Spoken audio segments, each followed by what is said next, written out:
Yeah, I think it all comes down to humans and agents on data. That's kind of the triangle that I'm seeing in the marketplace right now.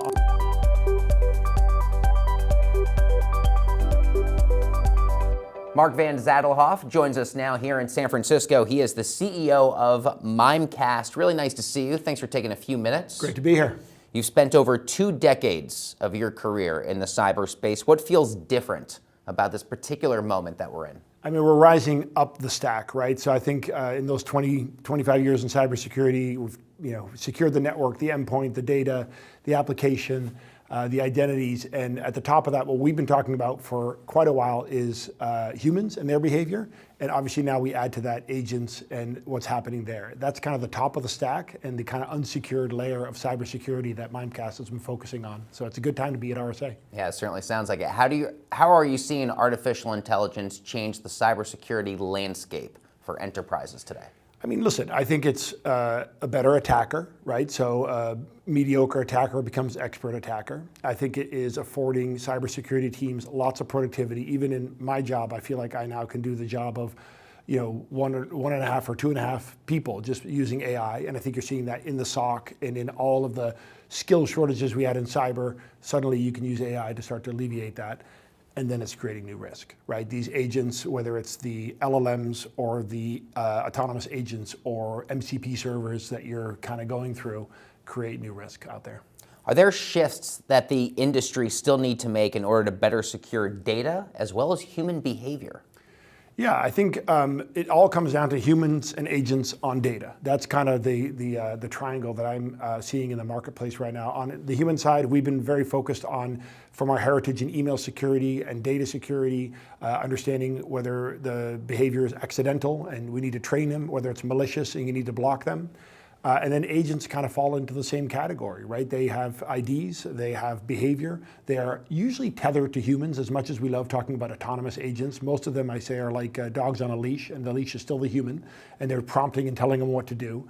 So it kind of comes back to tracking the agents as you would a human, and tracking the humans that are directing those agents. And that's been an exciting chapter. As companies adopt AI and automation more and more, how is the attack surface itself expanding? Yeah, I think it's expanding immensely. If you think about every amateur in an organization, myself included, is making applications. I'm making HTML-based applications to execute things for me. So you think, I mean, this is outside of my direct area at Mimecast, but the sprawl of applications that are probably highly vulnerable is an area. I think the biggest risk, however, in the agentic age is a data risk.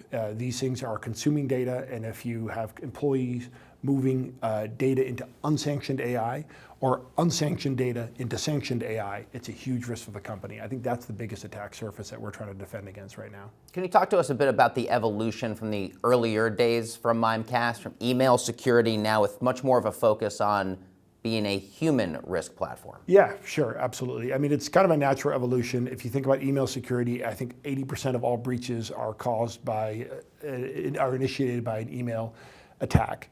And what causes that attack to succeed? Well, as we were studying that with our 40,000 customers around the world, you realize it's really human behavior at the end of that. You have humans a millimeter away from keyboard and mouse that are about to open that attachment or that file. And obviously we're stripping that and blocking it as best we can. But at the end, you realize you can't just do email security. You have to start educating the users. That got us into awareness training. And as you get into awareness training, you start to realize we can score users to figure out who is at most risk. And then you say, I want to see what they're doing beyond email into data. And that's how we acquired Insider, Code 42 Insider. And you can now see their entire day and what they're doing.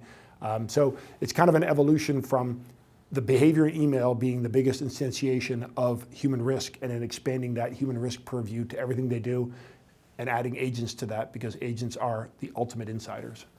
As we take a look ahead, even to the pretty near-term future, how should companies better manage their cyber risk in a world, as you said, where you're combining humans, AI, and data in that triangle? Yeah, I think our approach is similar for humans and agents, which is one is visibility, right? So can you measure which of your people are the riskiest? Are you most likely to click on that link, ignore your awareness training, steal source code, and be the insider risk? So we have an ability to score users and which ones are red, yellow, green. We have an ability to nudge, train, and educate users. So we call that kind of the empowerment layer. Short of a brain transplant, we can do a lot to educate users on not being bad.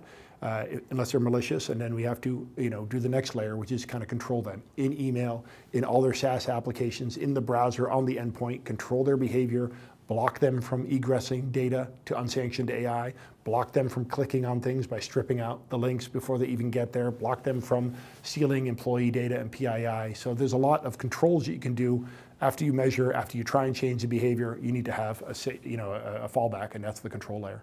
Marc, I know it's a really busy few days for you and your team here at RSAC. Really grateful for a few minutes of your time. Thanks for joining us. Nice to be here.